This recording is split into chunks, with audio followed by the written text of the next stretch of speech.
حبيبه إن الله وملائكته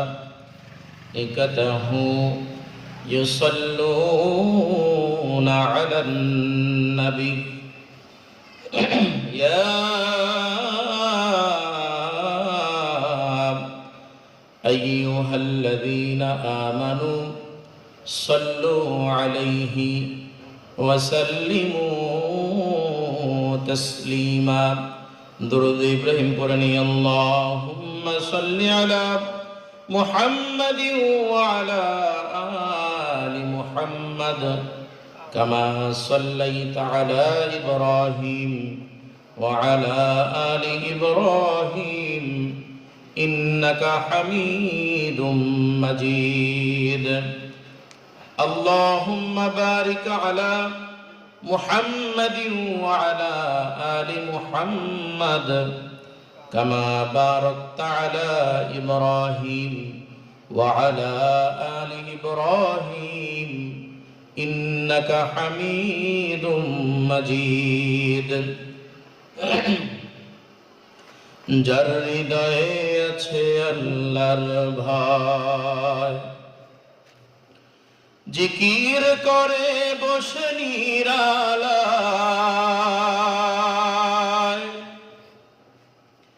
আহার নিদ্রা ভালো লাগে না আহার নিদ্রা ভালো লাগে না ভালো লাগে শুধু জিকিরুল্লাহ লা ইলাহা ইল্লাল্লাহ জোরে লা ইলাহা ইল্লাল্লাহ লা ইলাহা ইল্লাল্লাহ লা ইলাহা ইল্লাল্লাহ লা ইলাহা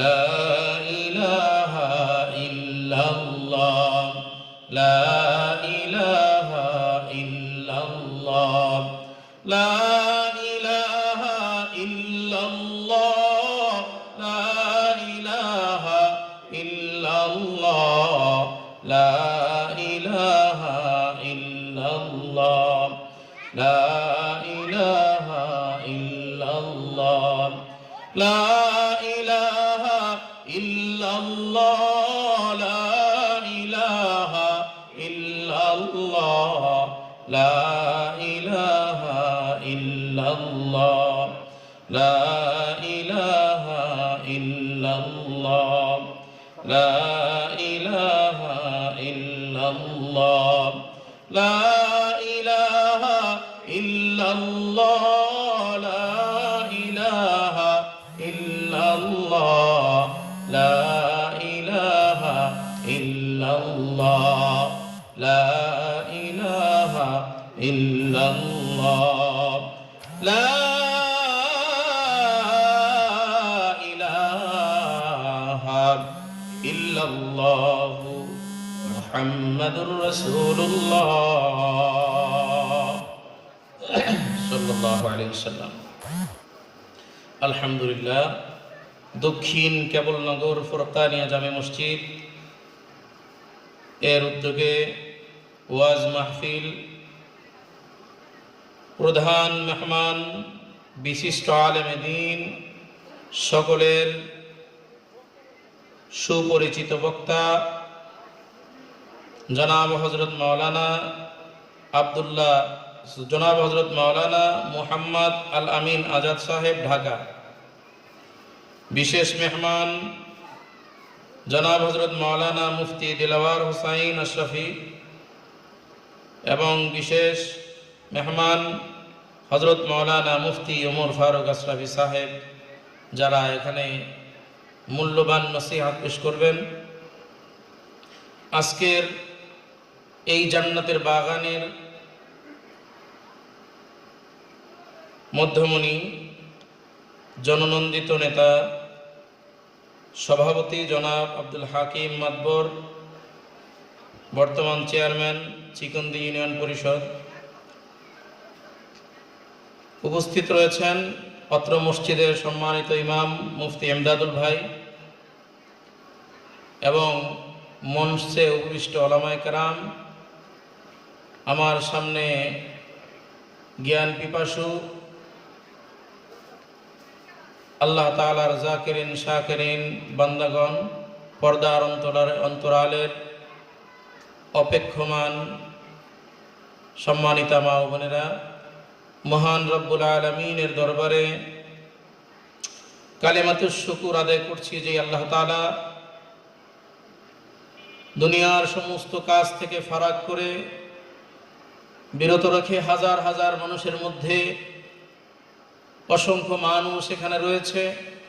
দোকানপাটে তারা গল্প গুজবের মধ্যে মেতে রয়েছে। তাদের মধ্য থেকে আমাদেরকে সৌভাগ্যবান করে এই জান্নাতের বাগানে এসে বসার, সাথে সাথে কোরআনুল কারীম থেকে কিছু কথা বলার, শোনার তৌফিক আল্লাহ তাআলা এনায়েত করেছেন। এই জন্য সকলেরই খুশি দিলে অন্তরের স্থল থেকে কালেমাতুশ শুকুর আদায় করে পড়ে নিই আলহামদুলিল্লাহ।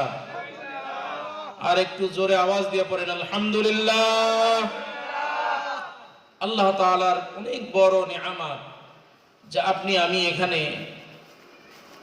এই দিনই মজলিসে বসতে পারছি। দেখেন এই রাস্তা দিয়ে অনেক মানুষ হেঁটে যায়, দোকানপাটে অনেক মানুষ বসে বসে গল্প করে। তারা চিন্তা করে আমরা যখন বড় বড় হুজুর আসবে তখনই যেয়ে বসবো। আর একদল তো বসবেই না, বাড়ি থেকে আসতে ওয়াজের নাম করে পকেটে 100 টাকা নিয়ে 20 টাকা নিয়ে বাদাম কিনবে, হাঁটবে আর বলবে এই হুজুরের কণ্ঠটা খুব ভালো, আগের হুজুরটা ভালো ছিল না, হ্যাঁ খুব জবরদস্ত বয়ান করছে, অথচ সেই আসলে কিছুই শুনে নাই, শুধু বাবা গো মা গো বলে যে হুজুরা টান দিছে সেটাই শুনছে তারা। যাই হোক, আল্লাহ তাআলা তাদের এই বদনসিবকে আল্লাহ তাআলা সুনসিবে পরিণত করুক। সকলে পড়েন আমিন। সম্মানিত হাজিরিন, আল্লাহ রাব্বুল আলামিন এখানে জান্নাতের বাগানে বসে আছেন, এই জন্য আমরা খুশি না বেজার?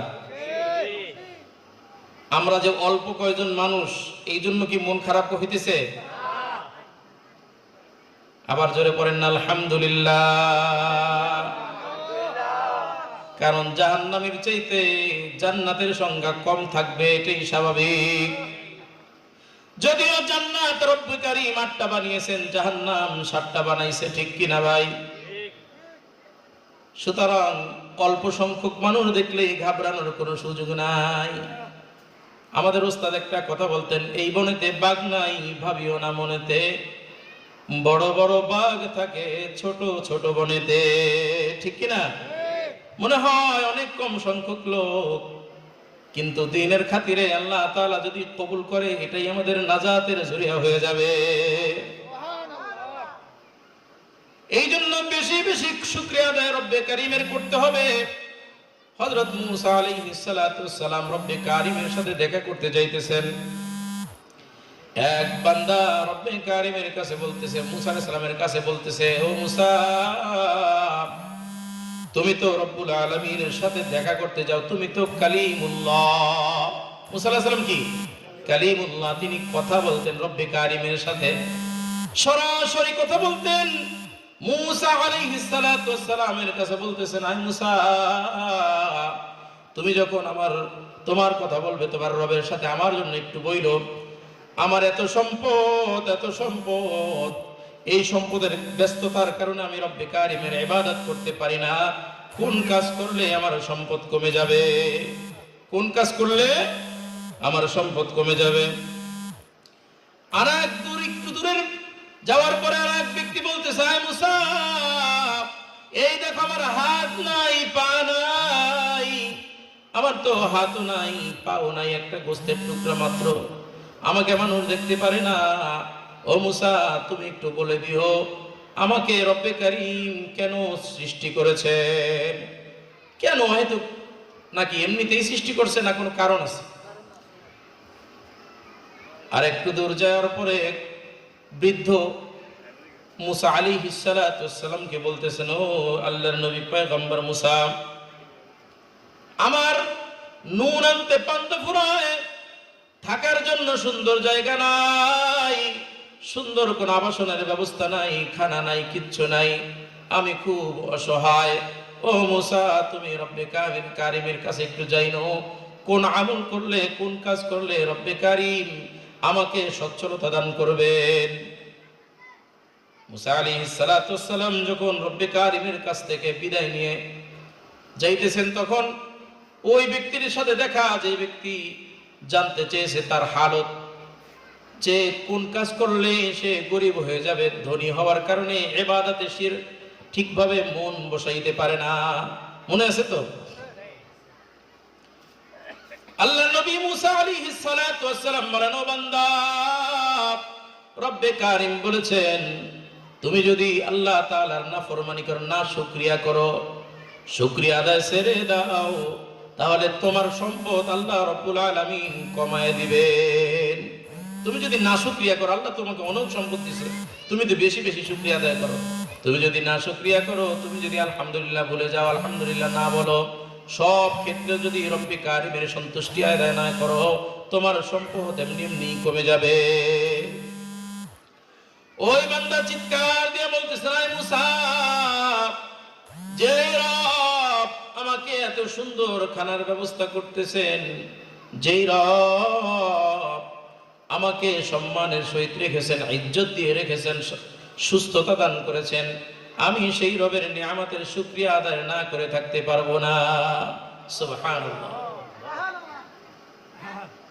ওই যে ব্যক্তি খুব নিঃস্ব অসহায়, ওই ব্যক্তির সাথে দেখা, ওই বৃদ্ধ বলতেছে, মুসা, আমার ব্যাপারে রব্বে কারিম কি বলেছে আমাকে একটু শোনাও, তাড়াতাড়ি শোনাও, কোন আমল করলে আমি সম্পদশালী হয়ে যাব। মুসা আলাইহিস সালাতু ওয়াস সালাম বলেন, ও আল্লাহর বান্দা, তোমাকে রব্বে কারিম যে হালতে রাখছেন, যে অবস্থায় রাখছেন, ওই অবস্থায় রব্বে কারিমের শুকরিয়া বেশি বেশি আদায় করতে হবে। সুবহানাল্লাহ। এই জন্য রব্বে কারিমের শুকরিয়া বেশি বেশি আদায় করো। ওই ব্যক্তি তেলে বেগুনে জ্বলে উঠলো, আয় কি বলেন এটা, আমার তো আল্লাহ কিছুই দেয় নাই, আমি আল্লাহর কেন শুকরিয়া আদায় করব? ও ভাই দোস্ত, একবার চিন্তা করে দেখুন, আল্লাহ তাআলা আমাদেরকে কত ভালো রাখছেন।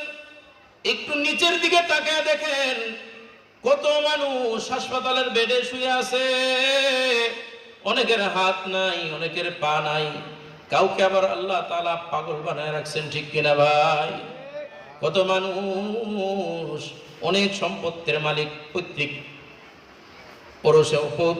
কারণে তার পিতামাতার অনেক সম্পদ, অনেক কোটিপতির ছেলে, পাগল আছে কি নাই? আছে না?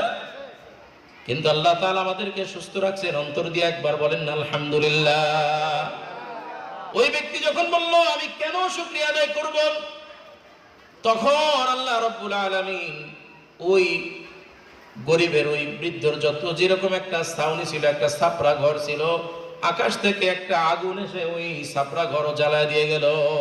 নাউযুবিল্লাহি মিন যালিক। এই জন্য রব্বে কারিম বলেন, লা ইন শাকারতুম লা আযীদান্নাকুম ওয়া লা ইন কাফারতুম ইন্না আযাবী লাশাদীদ। ও বান্দা, আমি আল্লাহ তোমাকে যেই নিয়ামত দান করেছি, বেশি বেশি নিয়ামতের শুকরিয়া আদায় করো। সুবহানাল্লাহ। ওয়া ইন কাফারতুম ইন্না আযাবী লাশাদীদ। তুমি যদি শুকরিয়া আদায় না করো, আমার আযাব বড় কঠিন, শক্ত। আল্লাহ অন্য এক আয়াতের মধ্যে বলেন, ওয়া ইন তাউদ্দু নি'মাতাল্লাহি লা তুহসুহা। ও বান্দা, কত নিয়ামত আমি আল্লাহ তোমাদেরকে দান করেছি, কত নিয়ামত আমি আল্লাহ তোমাকে দিয়েছি। ওয়া ইন তাউদ্দু, তুমি বান্দা আমার নিয়ামতের গুণে গুণে আমার নিয়ামত শেষ করতে পারবে না। সুবহানাল্লাহ। আল্লাহর নিয়ামত গুণে শেষ করা যাবে? আল্লাহু আকবার। সম্মানিত হাজিরিন, এই জন্য আমরা বেশি বেশি নিয়ামতের শুকরিয়া আদায় করব কার? আজকে এখানে অসংখ্য মানুষের মধ্যে আমাদেরকে আল্লাহ তাআলা যাচাই বাছাই করে জান্নাতের বাগান এনেছেন কে? এই জন্য শুকরিয়া আদায় করব কার?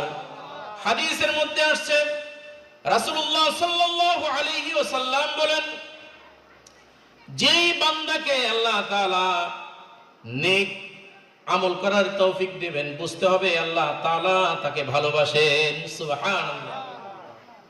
এই জন্য ভাই, কিতাবে আসছে, হাদিসের মধ্যে আসছে, যে ব্যক্তি মাহফিলের প্যান্ডেলে এসে বসে মাহফিলের বয়ান শুনে, আমলের নিয়তে শুনুক চাই না শুনুক, তার আমল নামায় কমপক্ষে 50 লক্ষ নেকির কম হইতেই পারে না।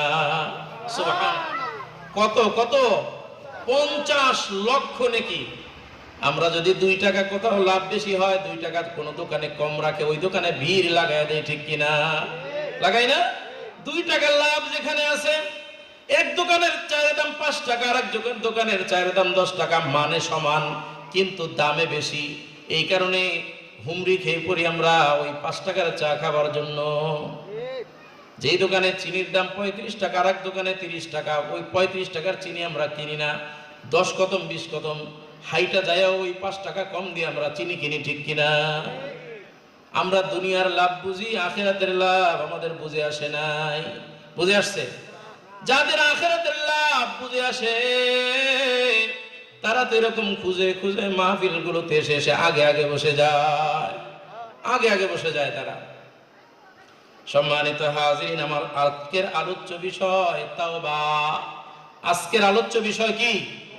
অনেক চিন্তা ভাবনা করে এটা চিন্তা করলাম যে তাওবাই আমাদের আলোচ্য বিষয় হইলে ভালো হয়। কারণ হইল এত গুনাহ হয়ে যাইতেছে বিভিন্ন জায়গায়, সাংস্কৃতিক অনুষ্ঠান, এই ডেক্সেট বক্স, এখন বর্তমানে এই মোবাইলের যে গুনাহ, আল্লাহ, টিকটক, কত বাজে গুনাহ যে হইতেছে মোবাইলের মাধ্যমে, কত কিছুর মাধ্যমে, টেলিভিশনের মাধ্যমে যে গুনাহ হয়, এখন মোবাইলের মাধ্যমে তার চাইতে বেশি গুনাহ হয়, ঠিক কিনা ভাই? এই জন্য আমরা তো তাওবাও করি না। ইয়া আইয়ুহাল্লাযীনা আমানু ইলাল্লাহি তাওবাতান নাসুহা। আল্লাহ বলেন, যারা ঈমানদার, যারা ঈমান এনেছো, তারা তাওবা করার মতো তাওবা করো। তাওবা করার মতো তাওবা করো। কেমন তাওবা করব? তাওবা করার আগে 5টা শর্ত মানতে হবে। কয়টা শর্ত? কয়টা? কিসের শর্ত? তাওবার শর্ত 5টা। 1 নম্বর শর্ত, আমি যেই গুনাহ করছি তার থেকে ফিরে আসতে হবে। 1 নম্বর, কি করতে হবে? ওই গুনাহ থেকে ফিরে আসতে হবে। 2 নম্বর, নিজেকে বড় অপরাধী মনে করতে হবে। আয় আল্লাহ, এই জমিনের বুকে, আসমানের নিচে আমার চাইতে বড় পাপী, বড় গুনাহগার নাই। নিজেকে গুনাহগার হিসেবে সাব্যস্ত করতে হবে। 3 নম্বর হলো, আমার যে গুনাহ আমার দ্বারা হয়ে গেছে, ওই গুনাহ থেকে এমন ভাবে ফিরে আসতে হবে, ওই গুনাহকে এমন ভাবে ঘৃণা করতে হবে, গুনাহ করতে যেরকম আনন্দ লাগছিল, গুনাহ ছেড়ে দিতে ওই রকম আনন্দ লাগতে হবে। গুনাহকে ওইভাবে বিপরীত, অর্থাৎ গুনাহ করতে আমার যেরকম আনন্দ লাগছে, ওই গুনাহটাকে ঘৃণা করতে ওই রকম আনন্দ লাগতে হবে। ঘৃণা করতে হবে গুনাহটাকে, তার বিপরীত। পারবো কি পারবো না? ইনশাআল্লাহ। আর এখন থেকেই ওই গুনাহটা ছেড়ে দিতে হবে। এখন থেকেই ওই গুনাহ ছেড়ে দিতে হবে।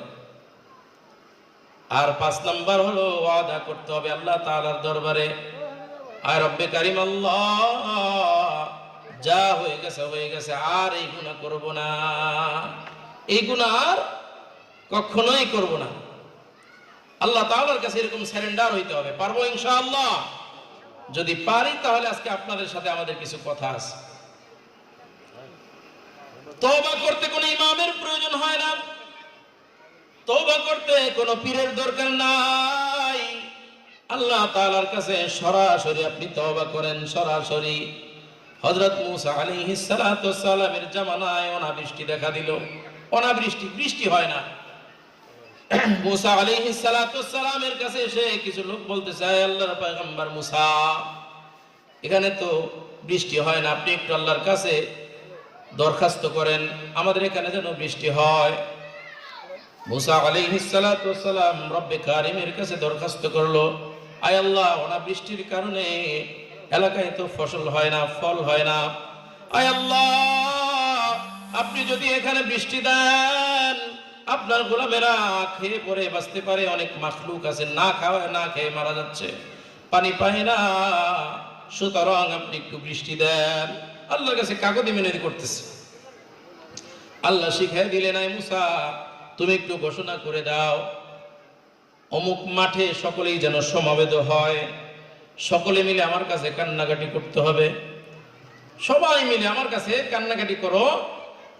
তাহলে আমি তোমাদের ওখানে বৃষ্টি দেব। সমস্ত মানুষ, সমস্ত উম্মত একত্রিত হয়ে মুসা আলাইহিস সালাতু ওয়াস সালামের কাছে এসে এরকম সারিবদ্ধ হয়ে দাঁড়িয়ে গেছে, সকলেই বসে গেছে। মুসা আলাইহিস সালাতু ওয়াস সালাম দোয়া করতেছে, বৃষ্টি হয় না। আল্লাহ তাআলা জিবরাইলকে পাঠিয়ে দিলেন, ও জিবরাইল যায় বলো এই মজমার মধ্যে, এই মজলিসের মধ্যে একজন জিনাকার আছে। একজন কি আছে? একজন জিনাকার আছে। যদি এই জিনাকার এই মজলিস থেকে ছুটে না যায়, সরে না যায়, আমার রহমতের বৃষ্টি এই জমিনে কখনোই পড়বে না। মুসা আলাইহিস সালাতু ওয়াস সালাম খুব রাগী মানুষ ছিল। তিনি বলেন, এই কে আসো এখানে? জিনাকার কে আসো?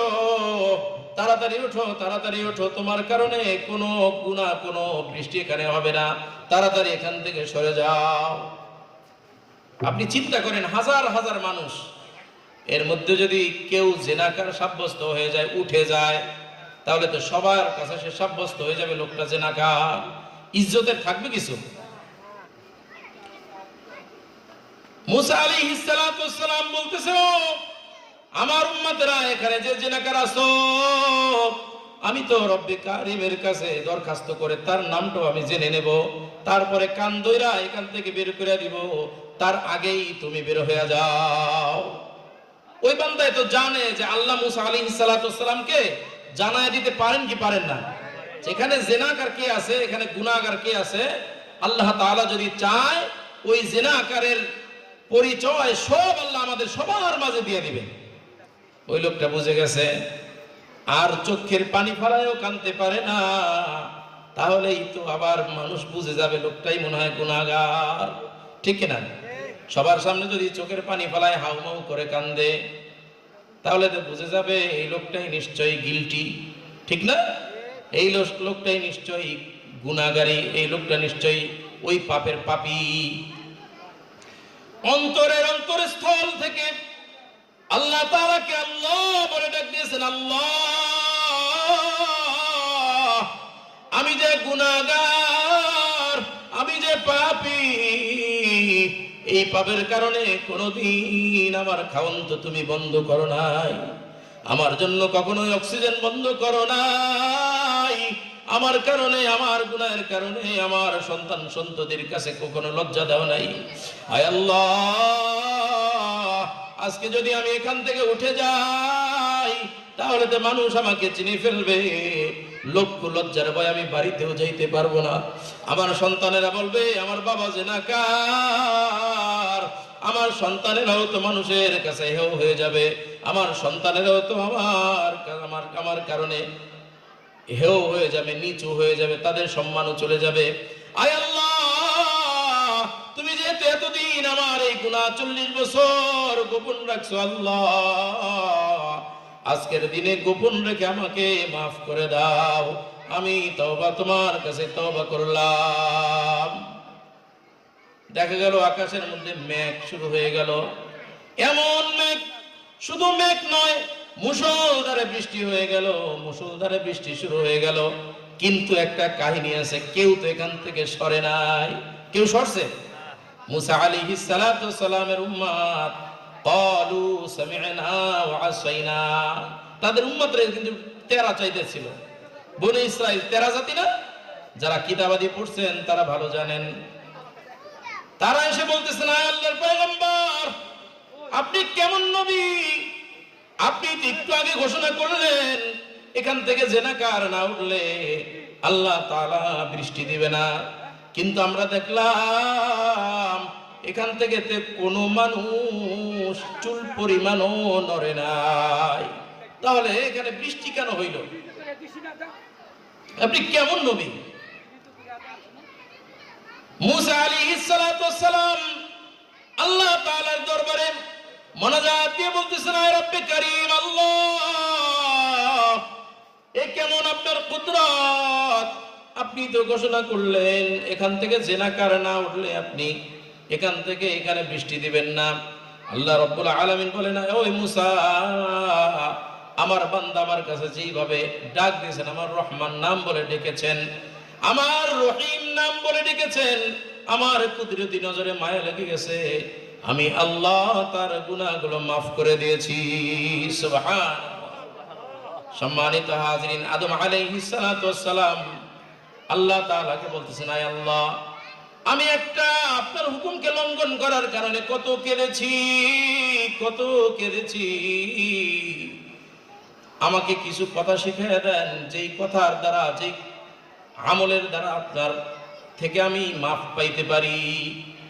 আল্লাহর পয়গম্বর মুসা আলাইহিস সালাম অনেক বছর কান্না করছেন না? কান্না করতে করতে একদিন তিনি বলতেছেন, আয় আল্লাহ, আমাকে কিছু বাক্য শিখান। আল্লাহ কোরআনুল কারীমের মধ্যে এই কথা বলতেছেন, ফাতালাক্কা আদামু মির রাব্বিহি কালিমাতিন ফাতাবা আলাইহি। মুসা হযরত আদম আলাইহিস সালাতু ওয়াস সালামকে আল্লাহ তাআলা কিছু বাক্য শিখাইলেন।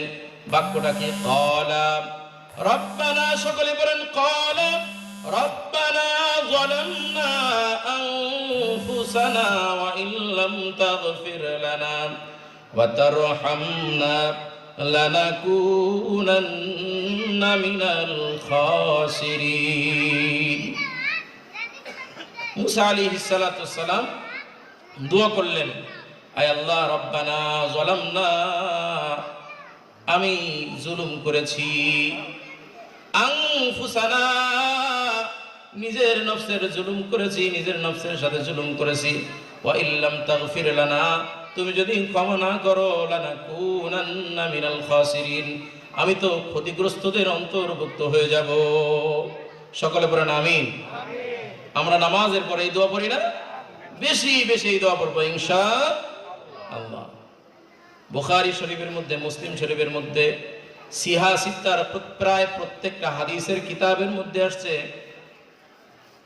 কোন মানুষ যখন মরুভূমির মধ্যে যায়, তার নিজের বাহন নিয়ে, ওই বাহনের মধ্যে নিজের পানীয় ছিল, খাদ্য ছিল, উটেরও খাবার ছিল, নিজেরও খাবার ছিল, এমন স্থানে পৌঁছায় যেখান থেকে ওই বাহন ছাড়া, উট ছাড়া আর ফিরে আসাও যাবে না।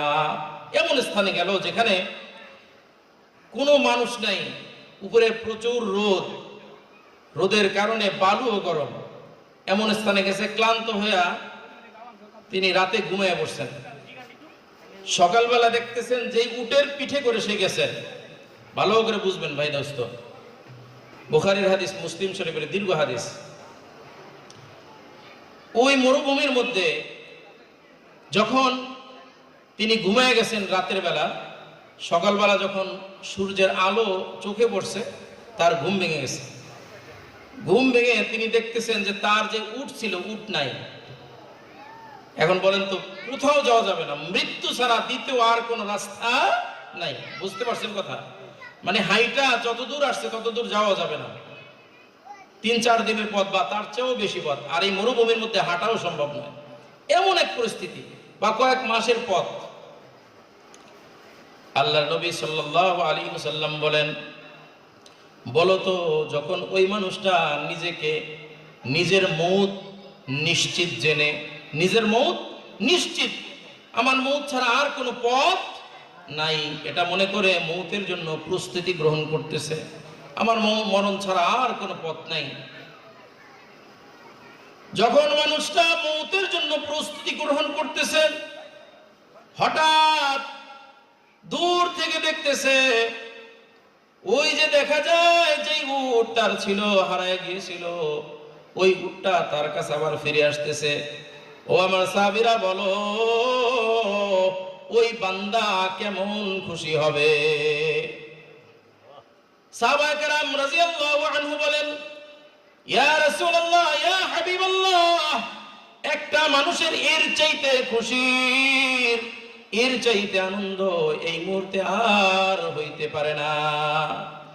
আল্লাহর হাবিব জনাবে মুহাম্মদুর রাসূলুল্লাহ সাল্লাল্লাহু আলাইহি ওয়াসাল্লাম বলেন, ও সাহাবায়ে কেরাম, শুনে রাখো, কোন মানুষ যদি গুনাহ করে, কোন বান্দা যদি গুনাহ করার পরে আমার রবের কাছে এরকম তওবা করে, আমার আল্লাহ ওই ব্যক্তির চাইতে বেশি খুশি হন। সকলে বলেন না সুবহানাল্লাহ। সম্মানিত হাজিরিন, এই জন্য তওবা করতে রাজি আছে কি নাই? ভাই দোস্ত, যত বেশি গুনাহ হোক না কেন, তওবার দরজা খোলা থাকবে। তওবার দরজা কি বন্ধ হয়? দুইটা সময় ব্যতীত তওবার দরজা বন্ধ হবে না। শুনবো দুইটা সময় কি? আমরা এখন সুস্থ আছি, এখন তওবার দরজা খোলা আছে। বা'দাল গারগারা, এক নাম্বার হচ্ছে বা'দাল গারগারা, যখন আপনার এই কণ্ঠনালীতে মউত এসে যাবে, মউত যখন নিকট এসে যাবে, তখন আপনার তাওবার দরজা বন্ধ হয়ে যাবে। এই জন্য যদি কোনো মুমূর্ষু রোগী হয়, যতক্ষণ তার জ্ঞান থাকে ততক্ষণ তাকে তাওবা করায় দেওয়া। এই জন্য রাসূল সাল্লাল্লাহু আলাইহি সাল্লাম বলেছেন, প্রত্যেক দিন ঘুমাইতে যাওয়ার আগে মানুষ যেন তওবা করে নেয়। এই জন্য বেশি বেশি তাওবা করা ভাই দোস্ত, বেশি বেশি। ফিরআউন যখন নদীর মধ্যে পড়েছিল, সাগরের মধ্যে পড়ে যখন পানি খেয়ে এরকম পেটটা ফুলায় ফেলাইছিল, মৃত্যুর যখন সন্নিকটে এসে গিয়েছিল, মৃত্যু যখন অবিসম্ভাবী হয়ে গিয়েছিল, তখন আল্লাহ রব্বে কারীমের দরবারে বলতেছেন, আনা মিনাল মুসলিমিন। কি বলে? আমি তো মুসলমানদের অন্তর্ভুক্ত, আয় আল্লাহ আমাকে বাঁচান। আমি তো মুসলমানদের অন্তর্ভুক্ত, আমাকে আপনি বাঁচান। আল্লাহ বলছেন, মুফসিদিন, এই বেটা তুই কিসের মুসলমান? তুই তো সন্ত্রাস। সবচেয়ে বড় সন্ত্রাস ছিল না ইয়ার শত্রু ফিরআউন? তুই তো বড় সন্ত্রাস, তুই কিসের মুসলমান? এই জন্য তাওবার সময় থাকা অবস্থায় তাওবা করা। মুসা আলাইহিস সালাতু ওয়াস সালামের চাচাতো ভাই কারুন, নাম শুনছেন? এক পাপিষ্ঠ কারুন। কারুনের অনেক সম্পদ ছিল, আল্লাহ তাআলা অনেক সম্পদের অধিকারী করে দিয়েছিলেন। এর অনেক কারণ আছে। আল্লাহ তাকে কুষ্টি পাথর দিয়েছিলেন, পরশ পাথর দিয়েছিলেন। কি পাথর? পরশ পাথর দান করেছিলেন হযরত মুসা আলাইহিস সালাতু ওয়াস সালামের মাধ্যমে। এই কারুন বহুরূপী মানুষ ছিল। একবার মুসা আলাইহিস সালাতু ওয়াস সালামের অনুসারী ছিল, এরপরে একটা পাথর পেয়েছিলেন। সেই পাথরের নাম হলো কুষ্টি পাথরের নাম হচ্ছে পরশ পাথর। যার সাথে লাগায় তাই স্বর্ণ হয়ে যায়, যার সাথে লাগায় সেটাই কি? স্বর্ণ। এইভাবে স্বর্ণ করতে করতে করতে করতে অঢেল সম্পদের মালিক হয়ে গেছে কারণ। এটা তো আল্লাহ তাকে বানাইছেন নাকি? কারণকে আল্লাহ তাআলা মুসা আলাইহিস সালাতু ওয়াস সালামের মাধ্যমে বললেন, ও কারণ, তোমার তো যাকাত ফরজ হয়ে গেছে, তুমি এখন যাকাত দাও। ওই ব্যক্তি যাকাত দিতে অস্বীকার করলো। কিসের যাকাত? আমার সম্পদ একটু বাড়ছে, তোমার আর তোমার আল্লাহর আমার সম্পদের প্রতি লোভ লাগছে নি? নাউযুবিল্লাহি মিন যালিক। একটু সম্পদ দেখছো, আরে তোমরা দুইজনে শুরু করছো আমার থেকে টানাটানি, না আমি কোনো যাকাত দিতে পারবো না। তো বেশি যাকাতের জন্য যখন মুসা আলাইহিস সালাতু ওয়াস সালাম পিরাপিরি করে, তা একটা সন্ধি আটলো মুসা আলাইহিস সালাতু ওয়াস সালামকে কিভাবে হেয় করা যায়, কিভাবে ছোট করা যায়। মুসা আলাইহিস সালাতু ওয়াস সালামকে ছোট করার জন্য ওই ব্যক্তি ফন্দি আটলো, এক মহিলা নর্তকীকে ভাড়া করলো। মুসা আলাইহিস সালাতু ওয়াস সালাম যখন মঞ্চের মধ্যে বসে এরকম নসিহত করতেছে, ওয়াজ করতেছে, ওই মেয়েকে বলল, যখন মুসা আলাইহিস সালাতু ওয়াস সালাম যখন নসিহত করবে, বয়ান করবে, তুমি দাঁড়ায়া বলবা মুসা আমার সাথে জিনা করছে। নাউযুবিল্লাহ। তুমি শুধু দাঁড়ায় এটা বলবা যে আমি এর বিচার চাই। মুসা আমার সাথে কি করছে? জিনা করছে। ওই মহিলা মাঝখান থেকে হঠাৎ দাঁড়ায় গেছে। যখন বলতে যাবে মুসা আমার সাথে জিনা করছে, সাথে সাথে মুখটা বন্ধ হয়ে গেল। ওই মহিলা চিন্তা করলো, আয় আল্লাহ, আমি আপনার কাছে তওবা করি, আমি আর কখনোই মিথ্যা বলবো না, আমাকে আপনি মাফ করে দেন। মুখটা, জবানটা খুলে গেল, আবার বসে পড়ল। আবার শয়তানে ওয়াসওয়াসা দিল, আয় রে, আর মুখ বন্ধ হবে না, তুই আবার দাঁড়া, লোভে পাপ, অনেক সম্পদ দিবে, মিথ্যা কথা বললেই, কারণের সম্পদের অভাব নাই। আবার তিনি দাঁড়ায় গেলেন। আবার ওই মহিলা বলল, আমার কিছু কথা আছে, যখন বলবে আবার মুখ বন্ধ হয়ে গেল। আবার মহিলা তওবা করলো, আবার বসে বলল, লোভে পাপ। আবার সে সুস্থ হয়ে গেল, মুখ থেকে জবান বের হয়ে গেল, জবান থেকে কথা বের হয়ে গেল। আবার মহিলা দাঁড়ায় গেল। এইবার যখন বলতে যাবে আবার জবান আটকে গেল। তখন মহিলাটা চোখের পানি ফালাইয়া মনে মনে রব্বে কারিমের দরবারে ডাক দিয়া বলতেছেন, আয় আল্লাহ, আমার মতো পাপিষ্ঠ আর হইতে পারে না। মুসা একজন আল্লাহর আপনার পয়গম্বর। আয় আল্লাহ, আপনি যদি আমার জবানটা আপনি দিয়ে দেন, আমি মুসা আলাইহিস সালাতু ওয়াস সালামের নিষ্কলঙ্কর জবান থেকে বলে দিব তিনি নিষ্পাপ। আপনি যদি আমার জবানটা খুলে দেন, আমি কারুনের বিরুদ্ধে সকল মানুষকে জানায় দেব। মুসা আলাইহিস সালাতু ওয়াস সালামের সামনে মহিলার জবানটা খুলে গেল। মহিলা বলতেছেন, ও আল্লাহর পয়গম্বর মুসা, আমি আপনার প্রতি ঈমান আনলাম, আর সাথে সাথে এও বলে দিলাম আপনার চাচাতো ভাই এই কারণ আমাকে আপনার বিরুদ্ধে লেলায় দিয়েছে, টাকার লোভ দিয়ে আপনার বিরুদ্ধে এরকম ষড়যন্ত্র করেছে। মুসা আলাইহিস সালাতু ওয়াস সালাম রাগী মানুষ, বললেন, আয় আল্লাহ, এই মাটিকে আমার আয়ত্তে করে দেন। মাটিকে কি করেন? আমার আয়ত্ত করে দেন। মাটিকে মুসা আলাইহিস সালাতু ওয়াস সালামের আয়ত্ত করে দিলেন। মাটিকে তিনি যা বলবেন তাই শুনবেন। মুসা আলাইহিস সালাতু ওয়াস সালাম বললেন, ও মাটি ধর, মাটি ধর। মুসা আলাইহিস সালাতু ওয়াস সালামের অর্ডার পায়া মাটি তাকে ধরে ফেললো, দেবে গেল। তখন এই কারণ বলতেছে, ও মুসা, বুঝতে পারছি, আমাকে তুমি খুন করে আমাকে মেরে তুমি আমার সব সম্পদ তুমি আর তোমার রব ভোগ করবা। নাউযুবিল্লাহ। তুমি আর তোমার আল্লাহ আমাকে মেরে আমার এই সব সম্পদ নিয়ে যাবে না, বুঝতে পারছি তোমাদের ফন্দি। মুসা আলাইহিস সালাতু ওয়াস সালাম বলেন, আয় আল্লাহ, তার যত সম্পদ রয়েছে সব সম্পদ আপনি মাটির নিচে দাফন করে দেন। তার সাথে সাথে ওই সম্পদগুলো দাপতেছে আর দাপতেছে। যখন হাঁটু পর্যন্ত গেলাম, তিনি কান্না করতেছে, ও মুসা, আমাকে ছেড়ে দাও। যখন মাজা পর্যন্ত গেল, ছেড়ে দাও। যখন এরকম বুক পর্যন্ত গেল, কাকুতি মিনতি করে কান্না করতেছে। মুসা আলাইহিস সালাতু ওয়াস সালামের মন গলে না। মুসা আলাইহিস সালাতু ওয়াস সালাম কিছু বলতেছে না। মুসা আলাইহিস সালাতু ওয়াস সালাম বসে রইলেন। যখন তিনি ওই কারুন মাটির নিচে চলে গেল, আল্লাহ রাব্বুল আলামিন মুসা আলাইহিস সালাতু ওয়াস সালামকে ডাক দিয়ে বলতেছেন, ও মুসা, তোমার দিলটা তো বড় শক্ত, তোমার দিলটা বড় শক্ত, বড় কঠিন। ওই কারণ বারংবার তোমাকে, মুসা আমাকে বাঁচাও বলে কতবার চিৎকার করলো। ও মুসা, একবার যদি আমাকে বলতো, হায় আল্লাহ, আমাকে মাফ করে দেন, ও মুসা, আমার জাতের কসম, আমিও তাকে মাফ করে দিতাম। সুবহানাল্লাহ। ভাই দোস্ত, এই জন্য তাওবা শুধু করতে আমরা দেরি করি, রব্বে কারিম আমাদের তাওবা কবুল করতে দেরি করে না, ঠিক কি না? যারা তাওবা করে আল্লাহ তাআলা তাদেরকে 4টা পুরস্কার দিবেন। কয়টা পুরস্কার? আত-তাইবু হাবিবুল্লাহ। এই 4টা পুরস্কার আমরা পাইতে চাই কি চাই না? 1 নম্বর হচ্ছে আত-তাইবু হাবিবুল্লাহ। যে ব্যক্তি তওবা করে আল্লাহ তাআলা তার বন্ধু হয়ে যায়। সুবহানাল্লাহ।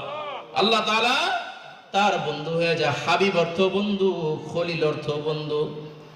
কিন্তু খলিল এমন বন্ধু যে বন্ধুকে খুশি করার জন্য সর্বদা ব্যস্ত থাকে।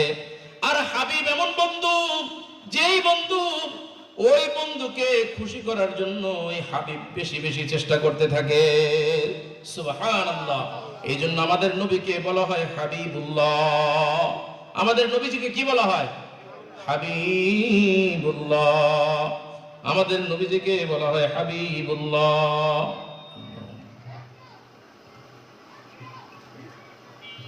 সম্মানিত হাজিরিন, আল্লাহ নবী সাল্লাল্লাহু আলাইহি ওয়াসাল্লামকে খুশি করার জন্য সর্বদা রব্বে কারিম প্রেশান থাকতেন, কিভাবে আমার হাবিবকে খুশি করা যায়, ঠিক না ভাই? এই জন্য যারা তওবা করবে আল্লাহ তাআলা তাদের বন্ধু হয়ে যাবে, তাদেরকে খুশি করার জন্য চেষ্টা করবে। 2 নম্বর হচ্ছে আত-তাইবু মিনাজ যামবি কামাল্লা যামবা লাহু। যেই ব্যক্তি তওবা করবে আল্লাহ তাআলা তাকে এমন ভাবে গুনাহ থেকে পরিষ্কার করবে, জীবনে কোনোদিন যেন সে গুনাহই করে নাই। সুবহানাল্লাহ। আল্লাহ রাব্বুল আলামিন কোরআনুল কারীমের মধ্যে অন্যত্র বলেন, ইল্লা মান তাবা ওয়া আমানা ওয়া وعمل صالحا وآمن وعمل عملا صالحا فأولئك يبدل الله سيئاتهم حسنات। ও বান্দা, যে ব্যক্তি তওবা করবে, ঈমান আনবে, তওবা করার পরে আমি আল্লাহ তার যত গুনাহ আছে ইউবাদদিলুল্লাহু লাহুম সাইয়্যাতিহিম হাসানাত, তার যত গুনাহ আছে আমি আল্লাহ সমস্ত গুনাহটাকে পাল্টায়া নেকের দ্বারা পরিবর্তন করে দেব। সুবহানাল্লাহ। 2 নম্বর গেল। 3 নম্বর, আল্লাহ রাব্বুল আলামিন শয়তানের ওয়াসওয়াসা থেকে আল্লাহ তাআলা তাকে হেফাজত করবেন। সুবহানাল্লাহ। শয়তানের ওয়াসওয়াসা থেকে শয়তান তাকে ওয়াসওয়াসা করতে দিতে পারবে না। 4 নম্বর হলো আল্লাহ রাব্বুল আলামিন মউতের সময় তার সমস্ত টেনশন, চিন্তা, ভয়, ভীতি দূর করে দিবেন। সকলে বলেন না সুবহানাল্লাহ। এটার চাইতে উত্তম কোন বদলা, উত্তম কোন হাদিয়া, পুরস্কার আর হইতে পারে? সুবহানাল্লাহ। আল্লাহ রাব্বুল আলামিন বলেন, আমার সময় শেষ হয়ে যাচ্ছে, এই জন্য শেষ করে দিচ্ছি। আল্লাহ রাব্বুল আলামিন কুরআনুল কারীমের মধ্যে বলেন, ইন্নাল্লাযীনা ক্বালু রাব্বুনাল্লাহ সুম্মা ইসতাকামু তাতানাজ্জালু আলাইহিমুল মালায়েকা আল্লা তাখাফু ওয়া লা তাহজানু ওয়া আবশিরু বিল জান্নাতিল্লাতী কুনতুম তুআদুন। সকলে বলেন আমিন। আল্লাহ রাব্বুল আলামিন বলেন, ইন্নাল্লাযীনা ক্বালু, যারা বলবে রাব্বুনাল্লাহ, আমার রব আল্লাহ। বলেন আমাদের রব কে? বলেন আমাদের রব কে? যারা বলবে আমার রব আল্লাহ, সুম্মা ইসতাকামু তাতানাজ্জালু আলাইহিমুল মালায়েকা, এই কথার উপর যারা ইস্তেকামাত থাকবে, অটল থাকবে, তাতানাজ্জালু আলাইহিমুল মালায়েকা, আল্লাহ তাআলা ফেরেশতা নাজিল করে দিবেন তার মউতের সময়। ফেরেশতা এসে বলবেন, আল্লাহ তাখাফু, ও বন্ধু, ও দোস্ত, তোমার কোনো ভয় নাই, ওয়ালা তাহজানু, তোমার কোনো চিন্তা নাই, তোমার কোনো ভয় নাই। আল্লাহ তাখাফু ওয়ালা তাহজানু ওয়া আবশিরু, দোস্ত, মৃত্যুর পেরেশানি নিও না, ওয়া আবশিরু, সুসংবাদ নাও, সুসংবাদ নাও, সুসংবাদ গ্রহণ করো, সুসংবাদ নাও। ওয়া আবশিরু বিল জান্নাতিল্লাতী কুনতুম তুআদুন, ওই জান্নাতের সুসংবাদ গ্রহণ করো যেই জান্নাতের ওয়াদা রব্বে কারীম আমাদের সবার সাথে করেছেন। সুবহানাল্লাহ। যদি মৃত্যুর সময় জান্নাতি ফেরেশতারা সুন্দর সাজে সেজে, আতর গোলাপ নিয়ে, মেশক আম্বার নিয়ে আপনার কাছে এসে বলতেছে, ও বন্ধু, তোমার কোনো চিন্তা নাই, তোমার কোনো ভয় নাই, তোমার কোনো টেনশন নাই, তোমাকে যেই জান্নাতের ওয়াদা রব্বে কারীম করেছেন ওই জান্নাতের সুসংবাদ তুমি গ্রহণ করো। সুবহানাল্লাহ। আর কোনো টেনশন থাকবে? এরপর আরো বলবেন, নাহনু আউলিয়াউকুম ফিল হায়াতিদ দুনিয়া ফিল আখিরাহ ওয়া লাকুম ফিহা মা তাশতাহি আনফুসুকুম ওয়া লাকুম ফিহা মা তাদউন নুজুলাম মিন গফুরির রহিম। নাহনু আউলিয়াউকুম ফিল হায়াতিদ দুনিয়া ওয়াল আখিরাহ। ও দোস্ত, এখানেই তোমার বন্ধু, আমরা নয়। এখানে যেমন বন্ধু, দুনিয়ার কোনো টেনশন নাই। মানুষ যখন মারা যায়, মারা যাওয়ার উপক্রম হয়, তখন তার 2টা টেনশন হয়। যদি সন্তান সন্ততি রেখে যায়, স্ত্রী পুত্র পরিজন রেখে যায়, চিন্তা করে আমি যখন মারা যাব তাদের হালত কি হবে, ঠিক কিনা ভাই? আর একটা চিন্তা করে আমি যা আমল করেছি এই আমল দ্বারা আমি জান্নাতে যাইতে পারবো কিনা। এই 2টা টেনশনের জন্য আল্লাহ বলেন, নাহনু আউলিয়াউকুম ফিল হায়াতিদ দুনিয়া ওয়া ফিল আখিরাহ। ওই ফেরেশতারা বলবে, আমি তোমার যেরকম দুনিয়াতে বন্ধু, ও বন্ধু, তুমি জেনে রাখো আখিরাতে জান্নাতে পৌঁছার আগ পর্যন্ত তোমার সাথে থাকবো। সুবহানাল্লাহ। আমরা তওবা করতে পারবো ইনশাআল্লাহ? সবাই রাজি আছি ইনশাআল্লাহ? সম্মানিত হাজিরিন, আজান কয়টা? আলহামদুলিল্লাহ। হযরত